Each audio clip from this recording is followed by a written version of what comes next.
Hey guys, no. All right, so I wanted to come on here and really quickly because it is December 31st, New Year's Eve. It is 10:34, and I just wanted to make this last video of this decade before the clock strikes 12 and we are officially in the 2020s. So I'm a personal trainer, as you guys may or may not know, and I've been a trainer for 6 years now, almost 7. This year, 2019, was the hardest year of my life, my adult life so far. I'm 32. I gained the most weight this year. I was the most unhappy this year. I fell into a little bit of a depression this year. And I just did not like myself this year at all. I developed some nasty habits. I developed not great attitudes. And there was a lot of things I had to check myself on that other people had to check me on. And just things that weren't becoming of me, of the woman that I want to become. And a part of that was because of the simple fact that I had gained so much weight, so I was not loving myself the way I should be, despite how much I may weigh, despite how I look. I need to always be loving myself. And it's easy to tell people what they should be doing while behind the scenes you're not doing what you're preaching.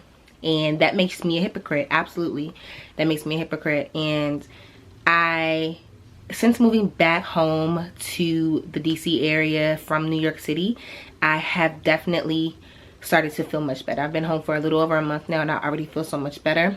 Some of the habits that I had in New York, I've broken.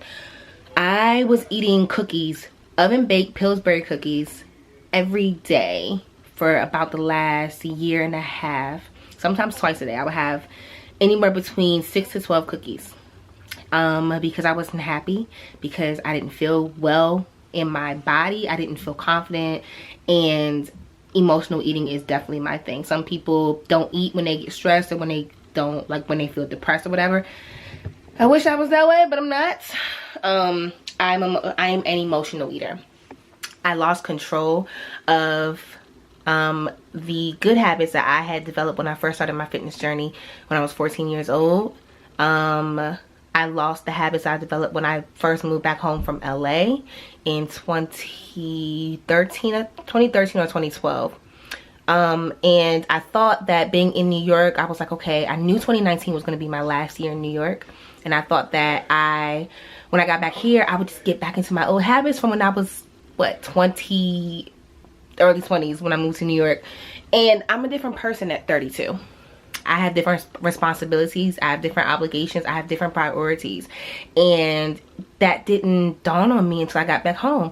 And it's not a bad thing because I've grown, I've changed, and if I was the same person at 32 that I was at 23, 24, that would be a major problem. So I am looking at my fitness journey this time around. By the way, this is my 4th time restarting my fitness journey. I started my first fitness journey at 14 years old.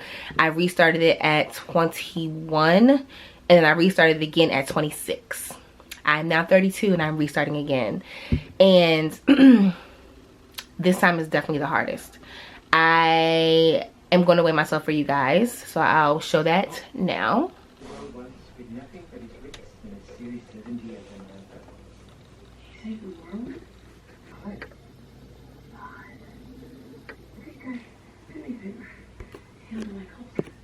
All right, so officially over 200 pounds. Who would have thought? Now, if you look at me, I don't look like I weigh 200 pounds. Most people guess me at about, the highest I've gotten is about 150, 155.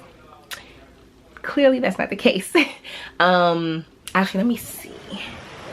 The lighting is not great. So this is my body right now. Again, I don't look like I weigh 200 pounds. I know. But clearly I do. My stomach right now, side, all that good stuff. That is, oh, let me show you my legs. I carry my weight very well. I know that.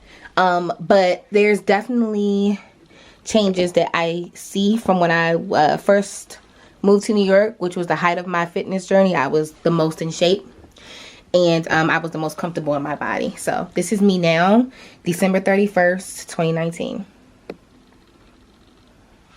All right, so that being said, I do carry my weight very well. There is a such thing as skinny fat, and I think I have more than that right now, but I do carry my weight very well. By the way, I am 5'5.5", and yeah, so just for in case anyone wants to know.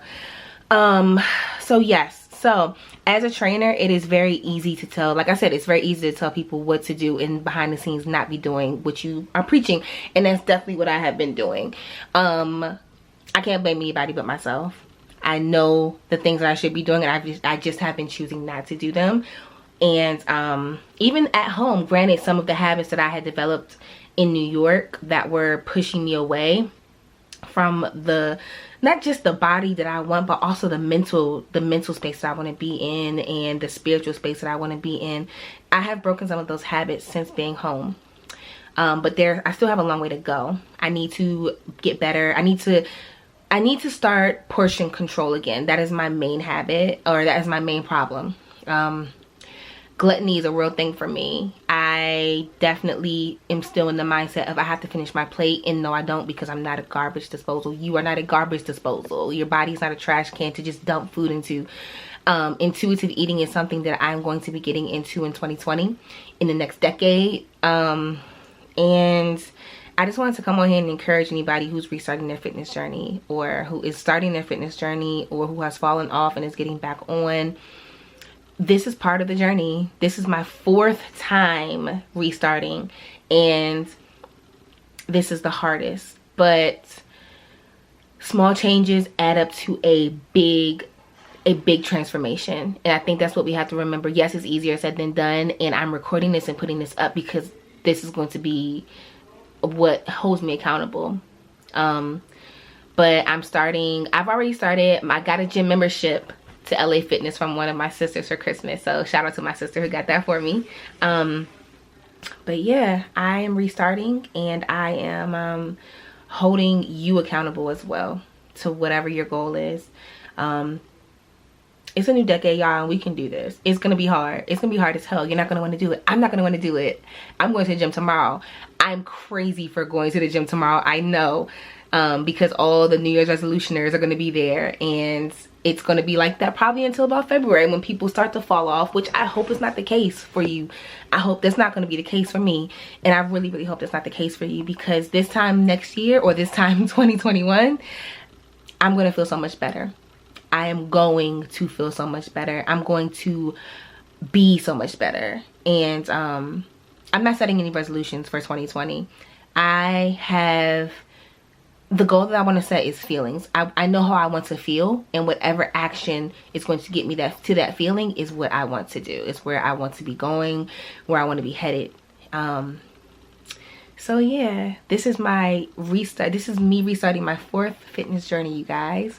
And yeah, I think it's really hard for me to open up like this because of the simple fact that I'm a personal trainer, and people think that personal trainers are like the top, like we're always on our shit and we're always doing the right thing, and that's not the case.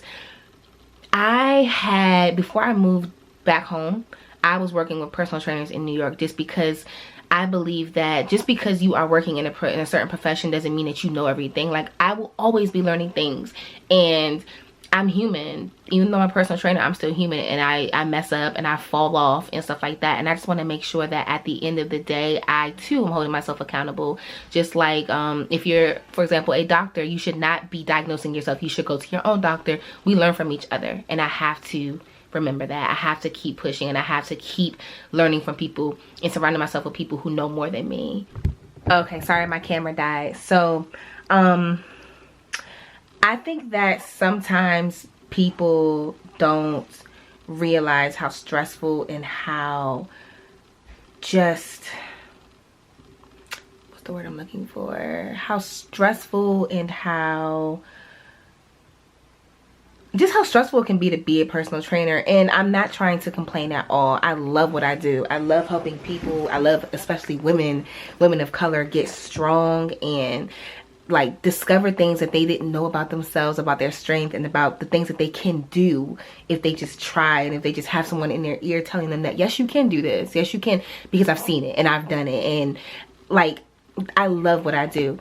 But I think that for me at least, there's a lot of pressure from just myself, and also just from people who look up to me as a personal trainer, or anyone in the fitness industry. You are your body is your billboard. You are a walking billboard.